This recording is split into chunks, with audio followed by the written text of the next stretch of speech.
Hello, everyone. My name is Chris Powers, and I want to thank you for joining me on the Fort Podcast today.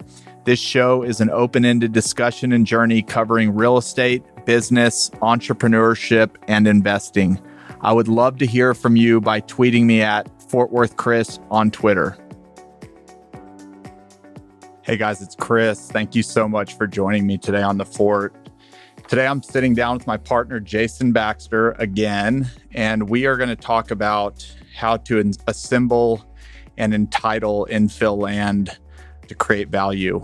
This is something that Fort Capital has done for several years. We're not as active in it presently, but for a good 5 to 7 year window, we were doing a lot of this stuff. And it's really interesting. It has had some great outcomes, and it's a unique skill that I think we hope more people know about. So we're going to kind of start with the assumption that we've already found an area that you want to entitle or that you want to start assembling in. So we're not going to go through how to find that area. We're going to assume it's already been found, and we're just going to go through the steps and kind of how we think about it.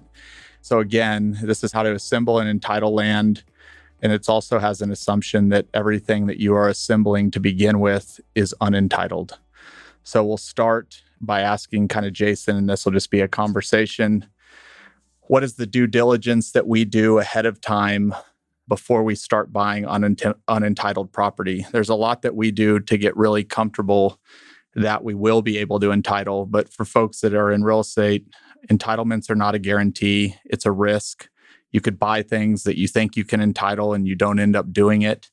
And that can cause some pain. On the alternative side, you do get it entitled and that you can create massive value. Absolutely. So maybe even before we dive into that question, Jason, what does entitlements mean? Yeah, so entitlements are basically what can you do with a piece of land. Every piece of land has a highest and best use, but currently every piece of land has already been determined what the use of that land is inside of a city.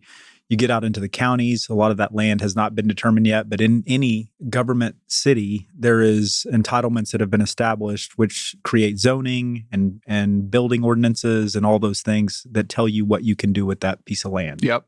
And so the goal to entitle is to buy something that's current use isn't providing a ton of income or density or things, and then adding entitlements to it to change what you can do with that land. So we'll kick it off with, what is the due diligence that we do once we've already spotted an area that we want to get really comfortable with before we actually start approaching owners and looking to buy property? Yeah, and I mean, we part of that does overlap with when you're finding the area, but you really have to understand what is the future vision of that area. And so one of the first due diligence things that we look at is, what is the city intend for this area to ultimately become? Most cities have what is called a future land use map or a plan for what they see. And part of our due diligence process is to really understand, what does the city think this is going to be? That's going to help us determine the difficulty of changing those entitlements with the city based on what their vision is compared to our vision for what we think we can do with these sites that we can find a better use for, or change the entitlements or that aren't entitled yet. And so that first step is really important. Once we understand what the city's future plan is, then we can determine the path forward of how to best take our vision and fit it into what the city's vision is. And then we start looking into the current zoning for those areas and the current flood issues in those areas, if there are any. All this stuff is public data. We start to look at the current ownership in that area. We start to pull public record and find out if there's multiple owners, to understand, is it going to be more difficult or less difficult to assemble these parcels of land? And so we start to dig into, what is it going to take to actually get to a point where we can begin the entitlements. And before you get into entitlements, you have to understand all those variables of the area and what the challenges are going to be, because entitlements can't happen until you've put it all together. Right. And when you say checking with city staff, that's personal meetings, just going down, and who would you set a meeting with at the city to learn kind of the future plan for an area? Yeah, that's a great question. Sometimes we get lost in like knowing all the stuff that we know, and so you think bigger picture. But the truth is, the key to everything we're talking about today is the nuance of, it's a lot of hard work. Yeah. And the reason why a lot of people aren't successful or don't even attempt to assemble land or entitle land is because it does take a lot of nitty-gritty work. And so step one is really getting in your car, going down to the city, going in there, sitting down, telling the person you're there to see somebody that can help you with entitlements. It's that simple. You don't have to know everything, but you do have to be willing to go down there, walk in that office and sit down and talk to somebody. Yep. And that process alone is where a lot of people give up, because working with cities is extremely challenging. Yep. And they're super busy, and they're not incentivized to help you entitle land. Right. They're not incentivized to help you be successful to change land's use. Right. So you have to be willing to be persistent, go down there, and just understand that's part of the process. Yep. And it's never going to change when it comes to that. And after that step, a lot of cities' future land use plans, and which these aren't plans even for the next 2 years. A lot of cities have planned out like a 50-year vision for an area. You can also usually go to a city's website and see the different plans that they have for different areas of the city. But besides doing that, like Jason said, going down and talking to the people is 100% the most effective way. Right. Okay, so we've looked at zoning. We've looked at the flood maps. We've looked at the different property ownership in there. We've also looked at, have properties in the area been trading frequently? Is there already somebody in there assembling, or is this an area that, very rarely a property trades and it really is sleepy? We look at potential easements in the area that you can, again, find through public records. We might look at some title issues that we could pull, go to a title company and just say, are there certain title issues that are in this area that might not be obvious? Anything else that we do kind of ahead of time? In terms of easements, a big one is utilities. When we're looking at entitling land or assembling multiple parcels, the easements are important to understand what exists. And as important as that is understanding the utilities that currently serve the area. A lot of times with change in entitlements or land use, you assume that your site can be served the way it's been served in the past with utilities. And oftentimes, if you're increasing density or whatever your plan is, you really need to understand what is needed to serve that piece of land. And that can actually be one of the biggest cost factors when you start to change the use of a land, or when you go to get entitlements, is really understanding what needs to change in terms of the electricity, the water, the sewer, the gas. These things, although are usually to most inner city sites, the capacity to those oftentimes is outdated and not set up to serve future uses that exist today. For sure. And if you took a project that we did where we assembled 33 single family homes, and the vision was to put a 380 unit apartment complex on that same land, it's very obvious that the utilities put in place in the streets, the electricity amount, the sewer, what the sewers could hold, how much water could get to the property, you're increasing the density tenfold. Very rare that what was built in the 60s is going to be there to support that. Right. What about environmental issues? So environmental issues obviously are a huge concern when you're buying land or assembling land. There's different ways to look at it. If you're assembling in a residential area, oftentimes there's not as many environmental concerns, although you still have to do that environmental assessment, because when you're building or assembling to increase density or add residential, there just cannot be any sort of environmental issues. So we always get what's called a phase one that allows you to understand if there's been any sort of chemicals or any sort of environmental issues on that parcel of land in its history. And that's been tracked back for almost 80 years now in terms of environmental issues. And all this information is public record. There are some great services out there that exist where you can do research without actually getting a phase one to at least see if any land in an area has had a phase one. And if that phase one came back with a bad assessment, that is then publicly filed. So you don't necessarily get the answer on your parcel of land always, but you get an understanding of the area if there have been phase ones done and if they were filed and what the result was. And even if it goes to a next level of a phase two, you can find that information without even really doing the research on your own parcel. Yep. Obviously, you can do that same service on your own parcel, but without having to actually go through the process of getting a phase one or a phase two, you can learn a lot about the area. But it's different if you're looking in residential versus commercial. In commercial, there's oftentimes uses that have been applied over the years that could have had some sort of chemical or use that created an environmental issue. And so the laws have changed from the 50s to the 60s to the 70s to the 80s. And so back then there wasn't as many restrictions. So oftentimes if you're assembling land in an older area that is now being repurposed and it's commercial, it is very important to understand what has happened on that site through its history, because you definitely don't want to be stuck with a piece of land that has to have an environmental cleanup, which could cost a lot of time, money, and years. But it is something that you have to be highly cautious before you go in to make a purchase. Correct. And if it does have an environmental issue, you just need to weigh that into what you're willing to pay and factor those costs in. Yeah, I think the one that has always given me the biggest surprise is the dry cleaners back in the 50s and 60s. Yeah. The amount of times we've run into an issue that a building that we were looking at had a dry cleaner 40 years ago where they used to let them basically dump all the liquid into the streets and in their backyard. And that has been the one use from the 50s that has killed all deals, is an old dry cleaner, or at least made them expensive. And they do have, I will say, they do have processes now for most commercial sites. If you're staying with commercial, if you're assembling land and entitling and staying within a use from commercial to commercial, oftentimes there's a very simple environmental cleanup process that you enroll in, which is called voluntary, called the VCP, voluntary cleanup process. And that allows over time for them to monitor that site and learn if it's naturally getting better, that the earth is just absorbing those things, and they know that you, with your new use, is not making it worse. However, if you're going from commercial to residential and you have that same use, it's a totally different process. You actually have to remove the contaminated area, right, which can cost far more money than just monitoring it. Right. So either way, there's a process there, but just that there's a difference, and there is always a solution. Right. So rarely will you find a situation, unless you're buying a salvage yard, that you just don't really have a path to use the property. Right.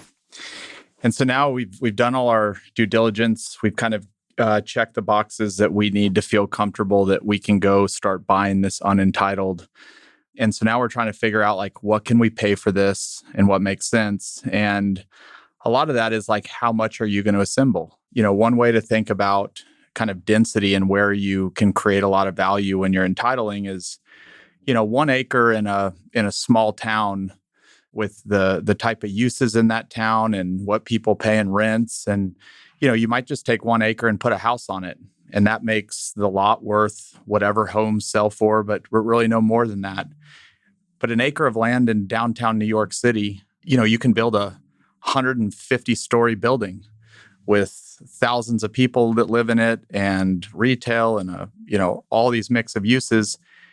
You might be paying $100,000 for an acre in one city. You could be paying $50 million for an acre in another. Again, it boils back down to entitlement. So when we're thinking about value, you could have a small assemblage where you're trying to buy, again, we're kind of using a residential take on this, but you buy 3 single-family lots, and that if you can get that much assembled, that you could replat those lots and entitle them maybe for, 15 townhomes.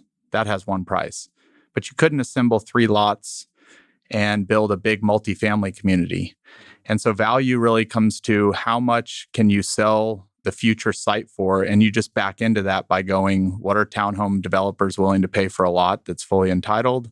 Or if you're assembling a much larger site, what is multifamily willing to pay for a site? And basically you can go look at the rents in the area and say, well, this area is bringing in $2 a foot. They're going to build 380 units. If we, get our 5 acres assembled or 9 acres, whatever it is, and you can kind of back into what you think it'll be worth fully entitled, and that should start giving you a good baseline for what you're willing to pay. The other thing I would say that when we've done our projects, we are always trying to pay a price, and the way we kind of tell it to an investor is we are going to pay a price for the land that if we got no entitlements, we should be able to get out of it for basically what we're in it for. So we might hit a 1.0 multiple, we just give you your money back. But if we can get these entitlements, you're really shooting for a 3, 4 multiple. We're not talking about just a 1x to a 2x. If these go successful, there should be a lot of upside. And the reason why a lot of developers would never go buy unentitled land is it's against their business model. They're not land speculators, especially institutional developers. They're not allowed to buy unentitled land. They would rather pay top dollar for something they can purchase from you and start building on the next day. So it leaves this really big gap in the market for folks that are willing to take the entitlement risk, hence the upside when you're successful. So that's how we think about kind of what price we can pay is what can we ultimately sell it for, and is the juice going to be worth the squeeze? Is doing all this work going to be worth the potential upside? Yeah, and I would just add to that and this is what I think has allowed us to be a little more, I guess what would be perceived as risky, is that you really need to know your end user. Going off the back of what we were just saying is we know what potential can be done with this site. We know what the city is allowing us to do at this point. We know what the future land use is at this point. It's very important to understand those things, but knowing that end user, knowing what they're in the market paying for. And the example is what you mentioned earlier was the taking 30 homes and turning it into a multifamily. Knowing that end user is out in the market paying $30 or $40 a foot allows you to have a very good reference for what is possible from a value standpoint and what you're willing to go pay. And so just understanding what is the ultimate plan that you have for these sites and applying that value, because you know that there's a potential user there that's wanting what you're about to create by going and getting these entitlements. And there's kind of two, we don't have to go too much into this, but there's people that assemble stuff that do it over, a 50-year period. They're not looking to get anything done in a year. They just kind of keep picking up the property next door. And that's not really what we're talking about today. We're trying to talk about how do you spot an opportunity and execute on it relatively quickly. Okay, so we've checked all our boxes on due diligence. We've kind of developed a strategy for what we feel like we can pay. That then goes into an investor deck that we bring to investors. And we say, this is kind of the opportunity. This is what we think we can buy stuff for. And this is the potential upside. You get that capital commitment. And again, you can do it lots of ways, but to be really effective in assembling, you need to be able to have really strong offers to people and be able to move really quick. And so whether that's raising all the cash that you're going to need to buy the property or having lines of credit and cash already ready, we've always found it useful to be able to make an offer that is that really can close really quickly. Try and make it as if you're approaching people with, hey, we want to buy your property and we want to tie it up for 60 days and then close 60 days later. Not saying you can't be successful, but your odds start limiting. Speed is kind of everything. So if we said, okay, we've raised our money, we know we can move quickly, we have investor support. Now we have to start coming up with a plan to approach sellers and doing it in a way that we're able to assemble. Let's just talk a little bit about how we make offers, the types of offers we might make, and how we kind of deal with multiple sellers where, again, one seller could bust a whole deal. Right. And I think you hit on it there briefly, which speed is the key here. If you're really trying to execute on a plan and you need to assemble a certain amount of properties and there's multiple owners, speed really is the key. So in my mind, the strategy for what you're going to go do is the most important thing. And it doesn't mean there's just one strategy, but we'll talk about some of what we've done. But having a strategy in the first place and not just winging it, not just going and knocking on the first door and hoping that it just all works out. Right. You have to understand that you're going to be dealing with multiple people that might all know each other, that might immediately pick up the phone and call the next person. And so you have to have a plan of why you're there, why you're trying to buy, what you're telling them, and how you keep control over that situation until the very end. Because otherwise, the all that work will be for naught if you cannot execute on that plan fully. You'll end up with a partial assemblage that doesn't really meet your objective. Yep. And so really just having that strategy. So, we've done a lot of different techniques, but I think the ones that have worked the most is where we've had a strategy to be able to give them an incentive the first day that we communicate with them. Yep. Give them an incentive early that shows them that we're serious. It shows them that there's a benefit to them, maybe cash, right?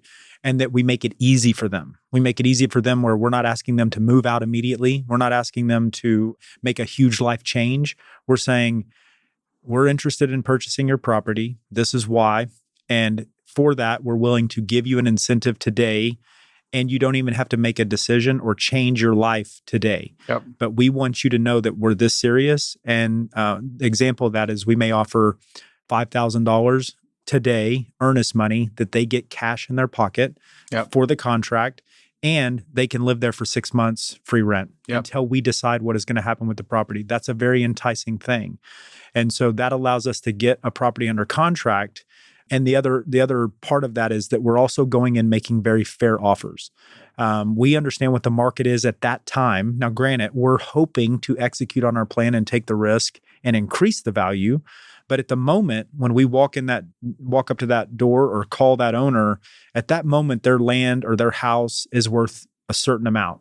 And we've determined what a fair value is for that amount. And that's what we offer them to make it fair, so that they understand that we're not just, people in the market lowballing to do a quick flip. We have a long-term plan that we're trying to execute on. And so getting them excited that we're there for the right reason, making them a fair offer, and giving them an incentive immediately, while at the same time giving them time to figure out what they're going to do. That's been a strategy that's worked well for us. And then allowing that to play out over the next few houses to understand, or assemblages or properties, to understand if it needs to be adjusted. And what you're really trying to do is control that conversation as you go and build trust with the people that you're dealing with.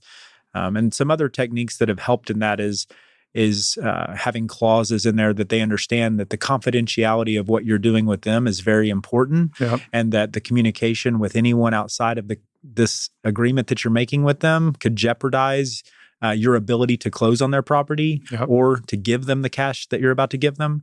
And so you just make sure that you align with the person that you're in contract with, that they know that it is a private transaction, and that the word doesn't get out. For sure. Another way to do it is if you really need to assemble multiple properties, otherwise it doesn't work at all, is you can let the person know that you do want to buy their property and you will pay them a fair price, but it is contingent on your ability to buy the neighbor or the neighbor beyond that. And you can actually write that into the contract, that I'm making you this offer contingent on the ability to buy your neighbors at the same price. That can be very beneficial if the neighbor knows the other person, and they could go talk to them and say, hey, this is a win-win for both of us, but we both have to agree to the same price.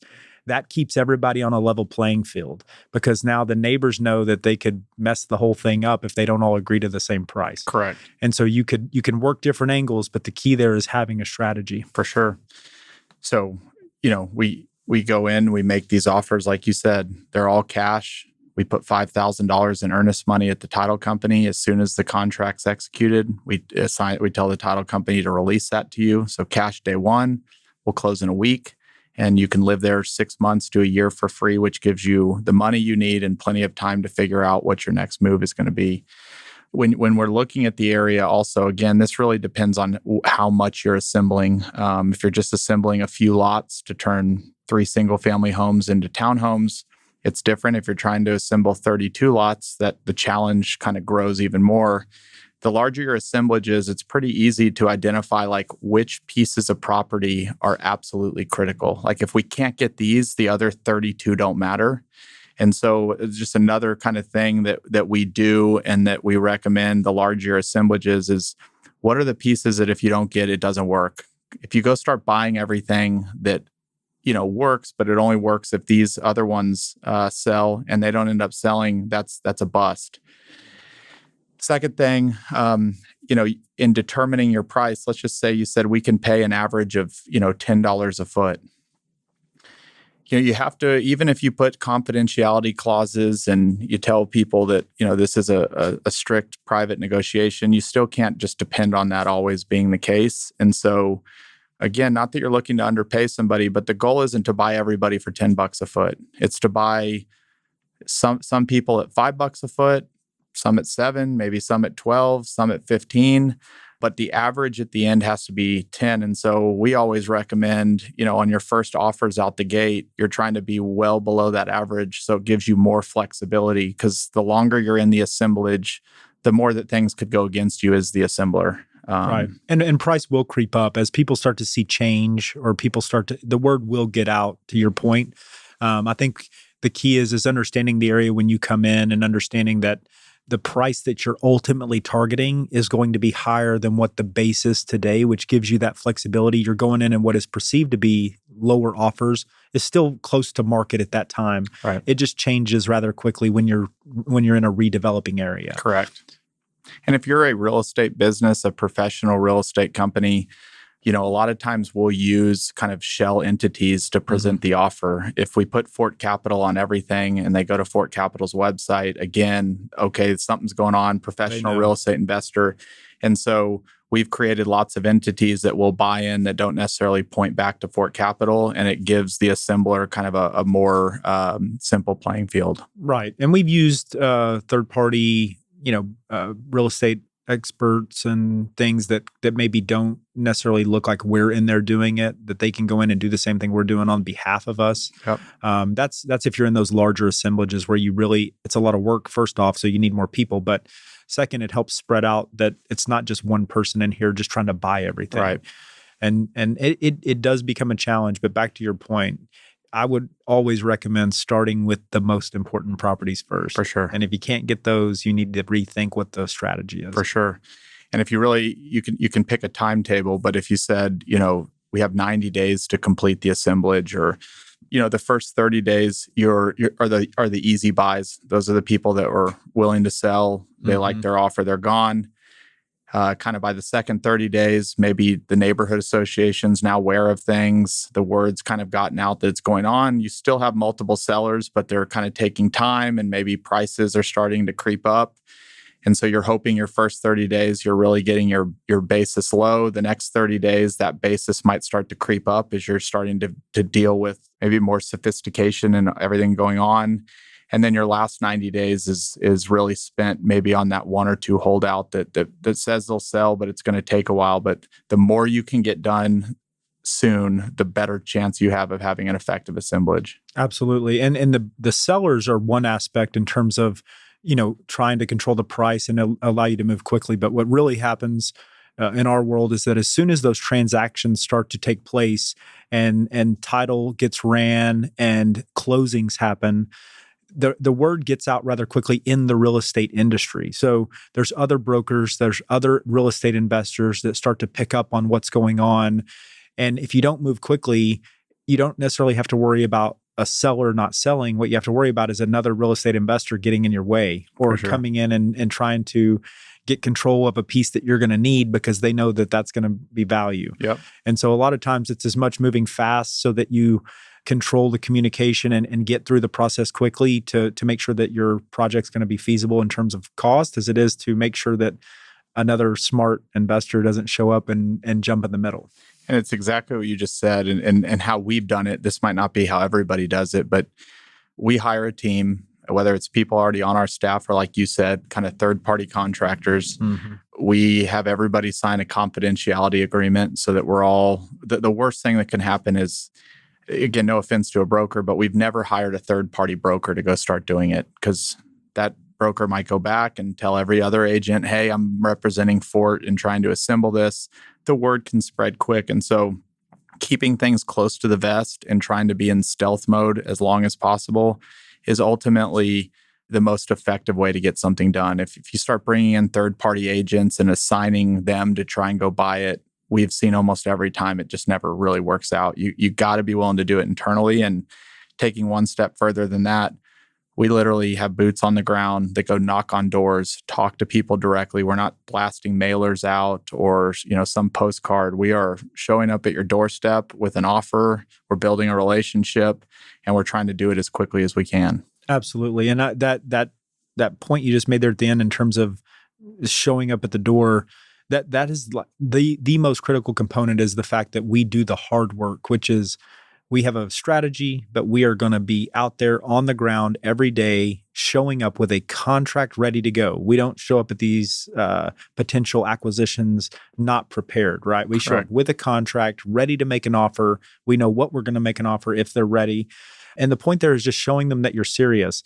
And in having the right people to do that is super critical. Like having a person that can build trust, can walk in there, that has good intentions to be honest with this person about what we're trying to accomplish, but build trust with them and get a transaction done is critical. If you can't have somebody that can go out there and build trust and have good communications with these people ongoing and be willing to go sit in their house to get a contract done at 7:00 at night, it's very difficult. If you think you're going to make phone calls and magically assemble a bunch of land, it's probably not going to happen. Right.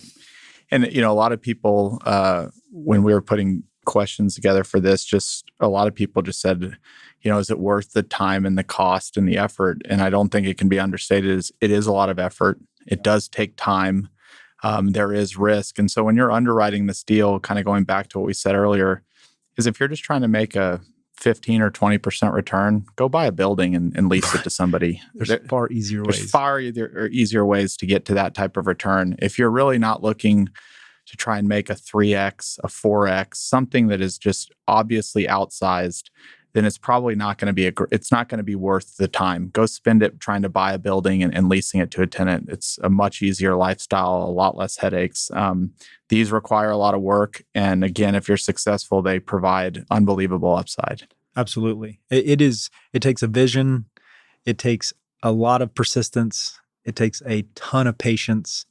And so with all those things require a lot of time and work, obviously, and there's more risk there. Correct. And so for that, a lot of times you will be paid more, but you also have a lot more to lose. And a lot of that is time and energy and money. And a lot of times you'll get a seller that'll say, maybe they've seen this play out before in other areas, and they say, well, you're paying us this, but ultimately you're going to sell it for this.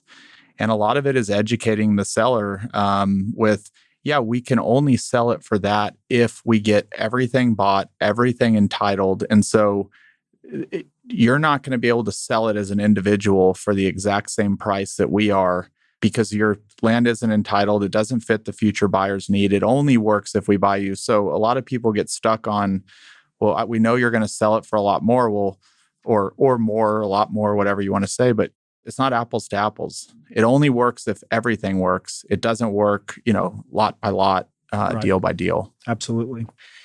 When we've done all of our assemblages, we did it in an era, I think the last one we really completed that was on a large scale was kind of the end of 2016, early 2017. We've done a few more, but again, especially when you're in residential neighborhoods, the rise of like NextDoor and these, Facebook groups that have neighborhoods online. Do you have any opinion? Like I've been pretty vocal about, like, I don't know. Wouldn't say it's certainly not saying we're not doing this podcast to teach how to assemble and then saying like it's impossible now, but there's more factors now in play. I mean, NextDoor and the ability for somebody to get an offer and then go in and tell all 500 people in their neighborhood they just got this offer, like that has changed the game quite a bit. It has totally changed the game. And yeah, it just means you have to be better at what you do. I think what it's going to do is eliminate a lot of the people that would come try to do this that aren't really sophisticated or educated or willing to put in the hard work to actually execute on it. Yep. But the one aspect is the word getting out there. The other aspect is them fighting against it, right? Yep. So my fear when we talk about these things like all these social channels where people can communicate now and the word gets out there so quickly is that it really opens up the door to the people that do not like change and they want to fight these things. And as a person that's assembling or trying to entitle or develop land, that is a huge force that is coming at them, which is why we don't do it as much anymore. It's not going to stop. So really understanding the city's vision, because the city ultimately wants to see a better future for the city. Right. Ultimately. It doesn't mean they're right, and it doesn't mean they're perfect at it. But ultimately, that's what their goal is, and that's what future land use maps and planning are for. Aligning what the city's wanting and then starting in an area to help move forward with that vision, even if it means you're helping them change it and maybe make it more dense. As long as you're working with the city, you understand who your city council members are and what their goals are. They're going to ultimately need the support of those neighbors that are going to be fighting or complaining. But starts with, you've got to align with the city. Right. Get aligned with the city.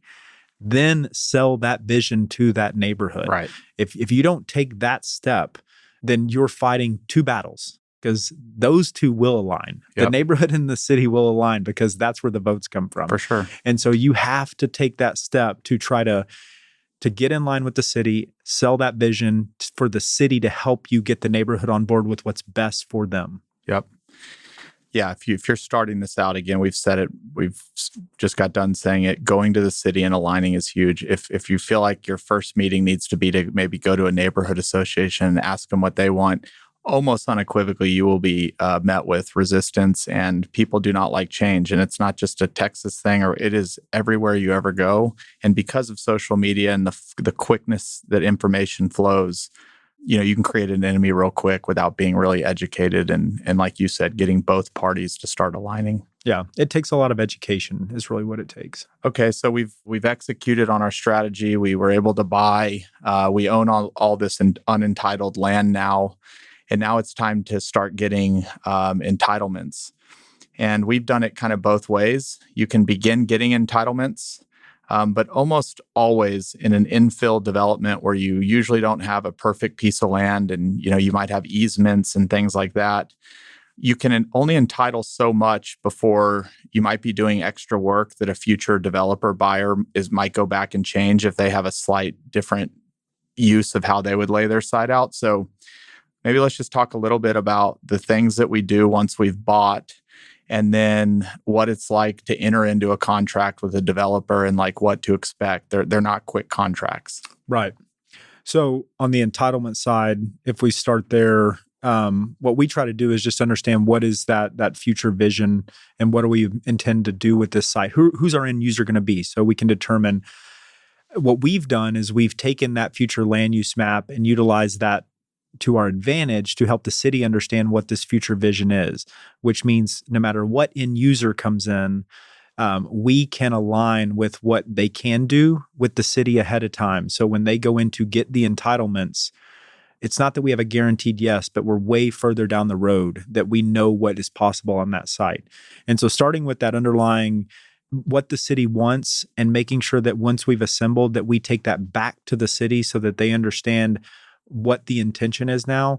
We've had success with them updating that future land use map to match what we've now done, which allows for a much more free flow entitlement process for the future user. So whether it's a multifamily guy or a townhome developer or whatever it is, we've set that up for them to walk in the door and know that this is the intention for this site moving forward before the actual entitlements are ever in place. So it's almost like pre-planning the entitlements. For sure. And so that's been our first step with our larger assemblages, which has been a huge help.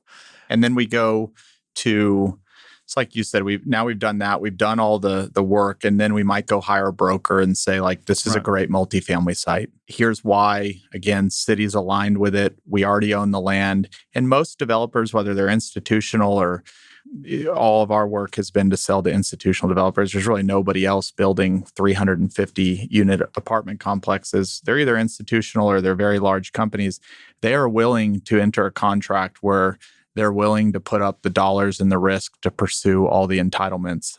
But again, they're a long time. So let's just maybe talk about, we've had them take anywhere from 12 months all the way to 3 years. They don't all take 3 years, but what do the future developers need to be able to close? And what does a typical contract kind of read like and look like so that expectations are kind of met by both parties? Yeah, it is super critical knowledge to have if you're going into this process, because the larger the buyer, if you're going from a small townhome developer all the way up to an institutional multifamily, the requirements for them getting through that contract are going to be different. The townhome developer that is developing, 15 townhomes may not need that many entitlements in place before he's willing to close, but there are going to be some minimums that his bank is going to require before they'll allow him to close. All the way up to an institution, they're going to have many hurdles before the bank will allow them to close. And you have to, as a seller, be willing to understand that is the process. You have to be willing. So a normal contract could take, like you said, 18 months for a large multifamily institutional developer. Could be longer, but it could be up to 18 months is probably on the longer side. And that's because they need some guarantees that the city is going to allow them to start their project. And so what they're after from day one is, can they turn dirt? Can I put a shovel in the ground and start building my project? And until they know that that is an absolute green light, they cannot put the dollars behind that project from a closing. But they will put dollars behind the project to get to that point, meaning they're going to invest their own time, energy, money to get to that point. Step one for any developer is we have to know, can I achieve my zoning? Yep. The zoning is the underlying foundation of any entitlement that says, what can you do with this land? So step one is zoning. Zoning can take anywhere from 3 months to a year or more. It depends on how difficult that zoning is. In that same time, they are trying to achieve a plat. A plat, determines how the site is going to be either divided up or used. What are the boundaries? Where are the easements? What are the access points?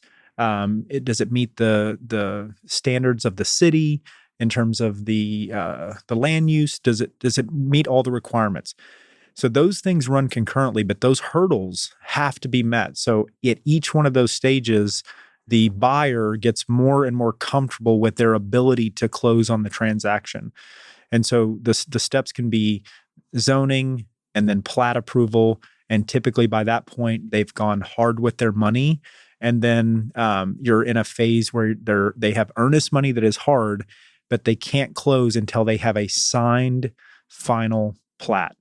When they get signed final plat, that means within weeks or no more than 30 days, they can actually start turning dirt. And so that's what they're after. They're after that full approval, because with a plat in most cities comes the ability to move forward with the infrastructure. And so that's what they're after in those scenarios. And depending on, what city you're in, or maybe the progression of an area, somebody might be thinking, well, why don't y'all just go zone it on your own before you even bring in a developer and just do it on your own?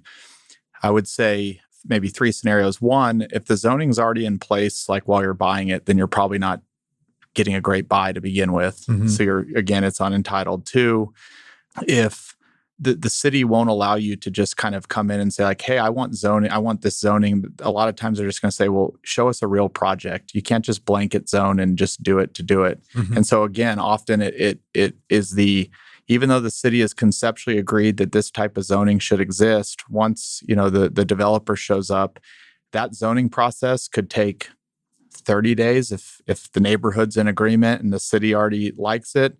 Often it can be drug out for 90 to 120 days because the city wants the developer to meet with the neighborhood and keep educating and kind of go through the motions, ultimately knowing we're going to get to a success. Mm-hmm. But how long that takes and why these contracts can take 18 months is certain things that on paper should take 30 to 60 days can take a long time. And the city only meets once a month for zoning. So if you don't get your zoning in that month, everything is 30 days. Yeah, no matter what. For sure. And then once they get their zoning and they've got their plat approval, they've been spending money along the way. They have schematics, they have renderings, but that's where they really start designing and putting in a lot of dollars to start getting plans ready to get a permit. Right. Yeah, and they start that process fairly early on because that is what really helps them determine zoning. Back to your point is the city doesn't want to just give blanket zoning without a project in place. And they also want to make sure that that project doesn't have special requirements needed that they need to put in addition to the zoning. So within every zoning, even if it matches the zoning ordinance, there's almost always on a larger, more sophisticated project, there's always some sort of variance that is required. There's always some sort of supplemental thing that goes into the zoning once the approval. Now, these things are usually very easy to obtain if the overarching project fits the zoning requirement. But those things do have to be addressed. So that's why they don't allow you to come in and do blanket zoning. But along that upfront work that they do to align the ultimate vision of the project with the zoning, that's called site planning. They do the site planning very early in the process. They don't start really diving into the actual details of that site planning, meaning the type of materials they're going to use on the buildings or exactly how many units it's going to be or all those things until later on. But once they get past that plat stage, they pull full force onto the architectural design and elements that are actually going to do with the construction so that the day that they close on that project, they are ready to go vertical. So they actually start the permit process while they're waiting on their plat to be filed. Yep. So that is, and I can't speak for every city, but the cities that we've worked in, the Dallas-Fort Worth area has always had a process where you can move forward with the permit process while you're achieving your plat. Yep. So those two processes run concurrently, but you have to have that plat before you can get that building permit. For sure. All right, let's just, as we're coming down the finish line, just spend a little bit of time just talking about how to get people on your side, like while you're going through the zoning process and all these processes almost every single time. And I think we've done over the life of Fort, I think we've done 11 or 12 of these type of deals where we have bought unentitled land and eventually got it sold. Right. We won't go through necessarily all the entitlement challenges. We've kind of done that, and there's, depending on what cities you're in, there you can run into different nuances. But in all 11 of those deals, almost every time you're not meeting, whether it's the neighborhood or the stakeholders in the area, your first meeting with them is not, "This is great, we love it, and we'll do everything we can to support it." Again, these neighborhood associations are made up of lots of people, different ages, different.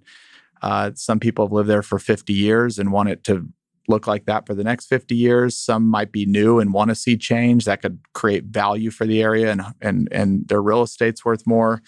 But almost every time, you're not going into it with like everybody is aligned with you. And so let's just talk about some of the things that we have done to kind of go from meeting one where you know you have work to do, that kind of as we move through the process, we continue to gain support through being like transparent, hiring a local developer consultant that's really active in knowing how the cities work and knowing what things have been done in other areas of the city, giving you more tools for your tool chest. So let's just talk a little bit about what gets people on your side and what are things that people can do to get people on your side quicker. Yeah. Reputation is huge, right? You have to, if you come in with a bad reputation, and in any scenario, you have an uphill battle, right? So you got to do what you say you're going to do at every step of the way. So even before you start getting to this point where you're really winning them over, you got to start by doing the things that were right all along the way. And then it's painting pictures. You have to be willing to, and it's not just, I'm not talking about just visual art. I'm talking about you have to paint pictures. You have to educate them. You have to show them the impacts of things. They want to know, what is the impact to their neighborhood? How many people are there going to be eventually? How many cars is this going to create on the road out here? Are we going to need a stoplight? What about my daughter that runs in the street every day? They want to know these things. So you have to be aware that you're dealing with humans that have emotions, and this is where they live, and they care about all these things, and you have to speak that language. So the way you win them over is being engaged and letting them understand that you know that, and that you're there to partner with them to make this a better place. Because if you go in and that's not your intention, and you just want to go in and make money, and you think you're just going to bulldoze over these people and win, you're in for a long battle.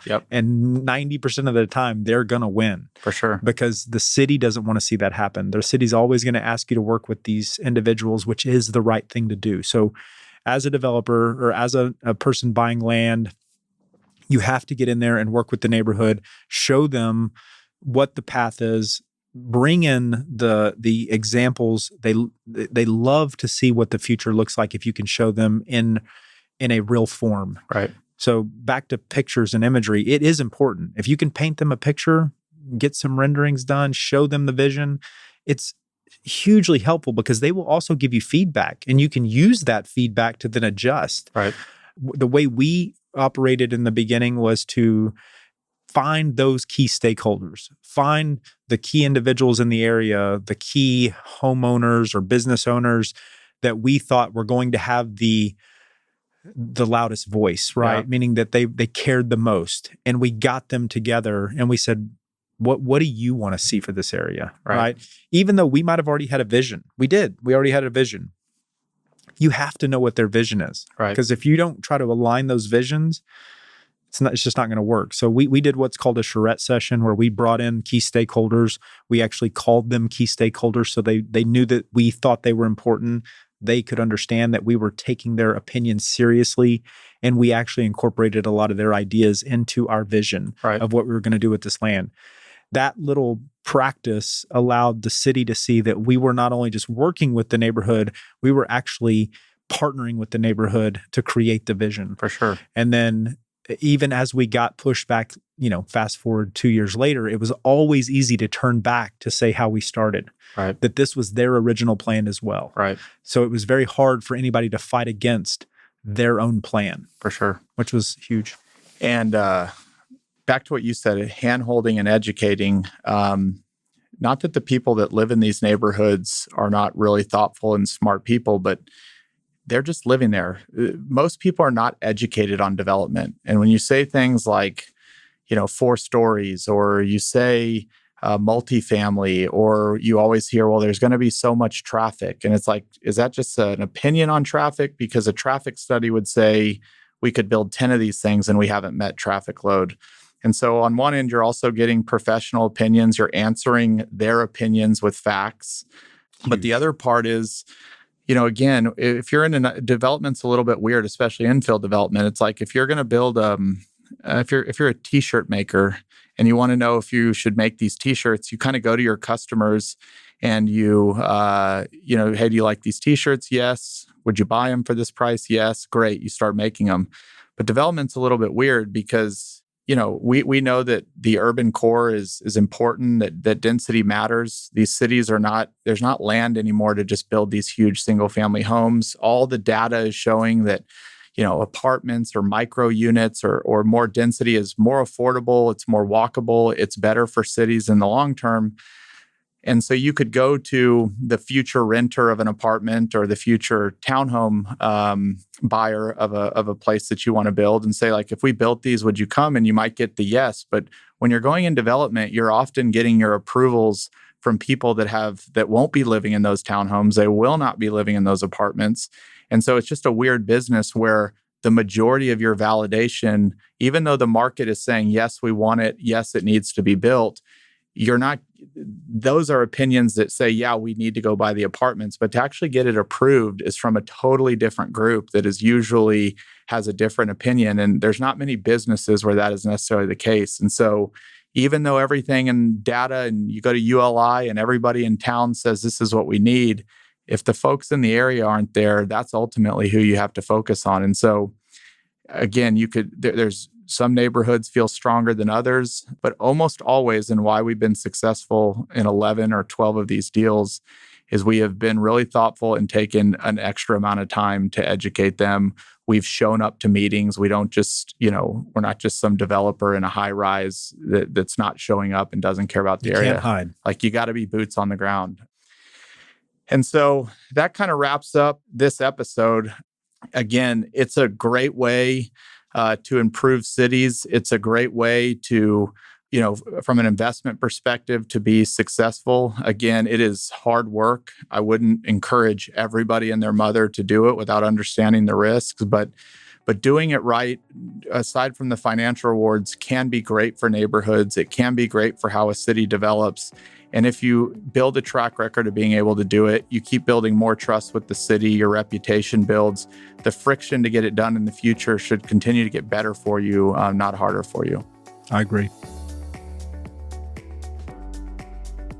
Hey everyone, it's Chris here again. Thank you so much for joining me on this journey. If you enjoyed the show, please subscribe to us on Apple Podcasts, leave a 5-star rating, or write a quick review. Thanks again, and I'll see you on the next episode. Chris Powers is the founder and CEO of Fort Capital LP. All opinions from Chris and guests of the Fort Podcast are solely their own and do not reflect the opinions of Fort Capital LP. This podcast is for informational purposes only and should not be relied upon for real estate or investment decisions. The Fort with Chris Powers is produced by Straight Up Podcasts.